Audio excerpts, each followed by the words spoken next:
Student, welcome to our next lecture video. In today's lecture, we are going to learn our remaining content of hospital manufacturing, economics and demand consideration. So, in that we study the content of chapter. In last lecture, we already studied the economical consideration of hospital manufacturing. In today's lecture, we study demand consideration in hospital manufacturing. So, in demand consideration of hospital manufacturing, method of estimation of demand. Method of estimation of demand म्हणजे तुम्हाला आवश्यक असलेले जे drugs असतील किंवा API असतील, requirement असतील, जे तुम्हाला हॉस्पिटलमध्ये जे ड्रग्स किंवा फॉर्म्युलेशन मॅन्युफॅक्चर करायचे त्यासाठी लागणारे सर्व ड्रग्स किंवा इन्स्ट्रुमेंट तुम्हाला काय करायचे ते तुमच्या मॅन्युफॅक्चरिंग एरियामध्ये तुम्हाला काय करायचे ते मागवायचे. बाहेरून तुम्हाला त्याचे काय API वगैरे तुम्हाला काय करायचे आहे तो तुमच्या हॉस्पिटलमध्ये बाय करायचा आहे, परचेस करायचा आहे for the manufacturing purpose. So त्यासाठी तुम्हाला वेगवेगळ्या ज्या मेथड्स आहेत त्या दिलेल्या आहे तुम्हाला. तर त्यामध्ये फर्स्ट आहे judgemental method. So what is judgmental method? This is a method which depend upon the judgment of clinic and pharmacy staff. What? Judgemental method म्हणजे तुमचं जो जजमेंटल मेथडचं जेवढेही पॅरामीटर असतात ते सर्व तुमचे क्लिनिकल अँड फार्मसी स्टाफ जे आहे त्यांच्यावरती तुमचे okay where they express and opinion base on experience about name and quantity of product that will be required majorly in the hospital. जेवढे त्यांचा एक्सपिरियन्स असतो आधीपासून ते त्या हॉस्पिटलमध्ये वर्किंग करताय त्यामुळे त्यांना माहिती आहे की कोणत्या ड्रगचे जी क्वांटिटी ती आपल्याला जास्त लागते हॉस्पिटलमध्ये किंवा कोणता ड्रग आपल्याला जास्त करून डिस्ट्रीब्यूट करावा लागतो हॉस्पिटलमध्ये जेणेकरून मग त्याच ड्रगचे आपण काय करू शकतो रिक्वायरमेंट आपण तुमच्यासमोर म्हणजे मॅन्युफॅक्चरिंग डिपार्टमेंटकडे ते करू शकतात. जेणेकरून तुम्ही काय करायचे जे ड्रग्स लागत आहेत ते मॅन्युफॅक्चरिंग करण्यासाठी ते ड्रग्स तुम्ही काय करायचे ते मागून घ्यायचे आणि त्या पद्धतीने मॅन्युफॅक्चरिंग काय करायची स्टार्ट करायची. ओके आणि डिपेंडिंग ऑन द ब्रँड और क्वालिटी और क्वांटिटी ओके नेमसुद्धा तुमचा म्हणजे कोणत्या क्वालिटीचा कोणत्या कंपनीचा ड्रग्स तुम्हाला किंवा API तुम्हाला काय करायचं आहे परचेस करायचं आहे जेणेकरून तुमची मॅन्युफॅक्चरिंग ही क्वालिटेटिव्हली क्वांटिटेटिव्हली आणि कॉस्ट फ्री किंवा कॉस्ट इफेक्टिव्ह जी कमीत कमी कॉस्टमध्ये तुम्हाला व्यवस्थितरित्या जी मॅन्युफॅक्चरिंग तुमची पूर्ण काय होणार आहे कॅरी आउट होणार आहे. यासाठी पहिली मेथड आहे judgemental method. On this method we have to depend or give the opinion from the clinical and pharmacy staff for the manufacturing of the hospital drugs. Okay, next is a experience of past history. Okay, आधीच्या काळामध्ये जे काही experience आलेले असतील स्टाफला किंवा त्या याच्यामध्ये नर्सिंग स्टाफला की जेणेकरून एखादा प्रोडक्ट आपला या ठिकाणी व्यवस्थित हे केला जातो किंवा क्वांटिटीनी तुम्हाला काय करता येतो यूज होतोय किंवा इमर्जन्सीमध्ये हा ड्रग्स खूप इम्पॉर्टंट आहे आपल्याला त्यामुळे आपण हा मॅन्युफॅक्चर केला पाहिजे किंवा खूप जास्त क्वांटिटीमध्ये किंवा स्मॉल स्केलमध्ये ह्याचं पॅकेजिंग येते तर त्यामुळे आपण स्वतः हे मॅन्युफॅक्चर करू शकतो. असे काही एक्सपिरियन्स आलेले असतात पास्ट हिस्ट्रीमध्ये तर त्या एक्सपिरियन्सच्या बेसिसवरती सुद्धा तुमची मॅन्युफॅक्चरिंगची मेथड काय करू शकतात तुम्ही डिमांड देऊ शकतात. ओके तर त्यामध्ये the experience and reviving record of consumption of drug in the past helping deciding the requirement of drug in future.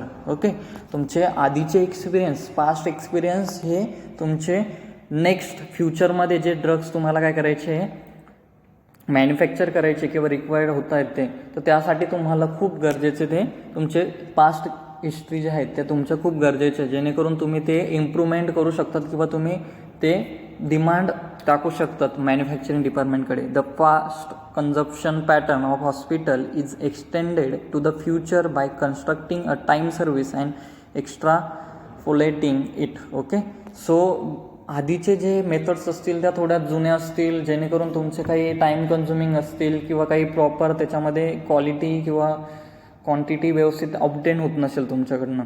हॉस्पिटलमध्ये, तर जेणेकरून त्या मेथड जे आहे त्याच मेथडमध्ये काही चेंजेस करून इम्प्रूव्हमेंट करून तुम्ही अजून जास्त प्रमाणामध्ये व्यवस्थितरित्या तुमच्या हॉस्पिटलची मॅन्युफॅक्चरिंग किंवा डिमांड जे आहे ते तुमच्याकडे आलेले ते इम्प्रूव्ह करू शकतात. ओके, सो हा 5चा एक्सपिरियन्ससुद्धा तुम्हाला खूप गरजेचा आहे. कशासाठी? तुमचे हॉस्पिटल मॅन्युफॅक्चरिंगची डिमांड काय करायची आहे तुम्हाला फाइल आउट करायची त्यासाठी. नेक्स्ट आहे लास्ट पॉईंट आहे casual method. In casual method, this is method by assigning medical record of the hospital, one can estimate the demand for specific drug based on specific criteria. काय करायची आहे? हे assisting जे medical record आहे याच्या बेसिसवरती ही method आहे. Okay, ते काय करतात, तुमचे स्पेसिफाईड ड्रग असतील ते स्पेसिफाईड क्रायटेरिया स्पेसिफाईड ड्रग असतील त्या पद्धतीने तुम्ही काय करायचे ते अरेंज करायचे. म्हणजे सपोज अँटीबायोटिक ड्रग आहे. Okay, no number of patient admitted every month for who the specified antibiotic is use. Okay, म्हणजे जे जास्त प्रमाणामध्ये तुमच्याकडे जे पेशंटचा इनटेक आहे ज्या डिसीजचा किंवा जास्त क्वांटिटीमध्ये तुम्हाला काय करता त्या जो ड्रग लागतो आहे हॉस्पिटलमध्ये, तर त्या ड्रगचे तुम्ही काय केले पाहिजे, स्पेसिफाईड ड्रगची डिमांड काय केले पाहिजेत वेगवेगळ्या रेकॉर्डमध्ये किंवा रेकॉर्ड बनवले पाहिजेत त्याचे, किंवा स्पेसिफाईड क्रायटेरियाचे रेकॉर्ड बनवले पाहिजेत. ओके, तर ते रेकॉर्ड बनवून ठेवायचे. त्यानंतर मग तुम्ही काय करायचे ते त्या मॅन्युफॅक्चरिंग डिपार्टमेंटकडे काय करायची डिमांड करायची आहे. ओके, की अँटीबायोटिक्सचे जे ड्रग्स आहे त्याची आपल्याकडे डिस्ट्रीब्युशन किंवा त्याची जास्त क्वांटिटीमध्ये आवश्यकता आहे आपल्या हॉस्पिटलमध्ये. ओके, जेणेकरून तुम्ही ते मॅन्युफॅक्चरिंग केलं आपल्या हॉस्पिटलमध्ये तर आपल्याला क्वांटिटी जी आहे ती बाहेरून परचेस करण्याऐवजी हॉस्पिटलमध्येच लवकरात लवकर आपल्याला होईल.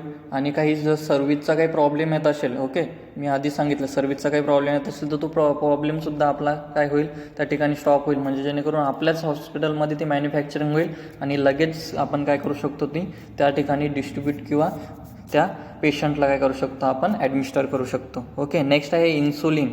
Number of diabetics patient admitted in the hospital. Okay, so इन्सुलिनची सुद्धा तुम्ही त्यामध्ये डिमांड त्या मॅन्युफॅक्चरिंग युनिटमध्ये टाकू शकता. Demand of whole blood is estimated on the base of number of patient admitted in इमर्जन्सीवर. ओके, हे कॅज्युअल मेथड आहे. कॅज्युअल मेथड म्हणजे तुमचे जे मेडिकल रेकॉर्डच्या बेसिसवरती तुम्ही काय करू शकतात की डिमांड कोणते आपल्याकडे मॅन्युफॅक्चरिंग युनिट आपण चालू करू शकतो, कोणते ड्रग मॅन्युफॅक्चर करू शकतो, हे कॅज्युअल मेथडने तुम्ही काय करू शकता डिसाईड करू शकतात. Okay, this is all about your hospital manufacturing economics and demand consideration chapters.